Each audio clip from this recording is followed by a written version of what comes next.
Well, we really want to empower people through literacy. It's really such a powerful tool for people to know that they have that capacity to chart their own path. Peso Smart is our way of giving back to the community by teaching financial literacy to Filipinos. Ako'y nagpapasalamat kasi isa kami sa mga napiling schools dito sa Pasig. Bibihira lang yung nabibigyan ng pagkakataon na privilege to handle this financial literacy program.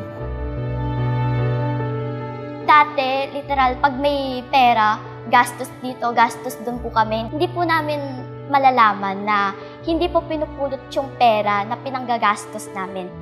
Isa itong makabuluhang programa, yung Peso Smart and Recovery. Malaking bagay para sa mga young learners natin. Pumasok na yung pagiging business-minded ng bata nung pagkabasa niya sa mga lessons sa Peso Smart. Nagkaroon na siya ng better understanding sa value ng money.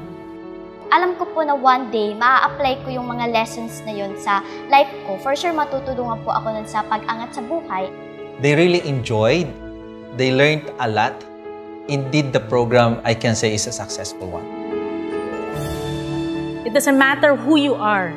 There's always something we can do for ourselves and for others.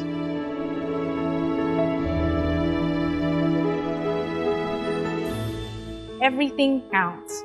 There's no small acts, no small deeds.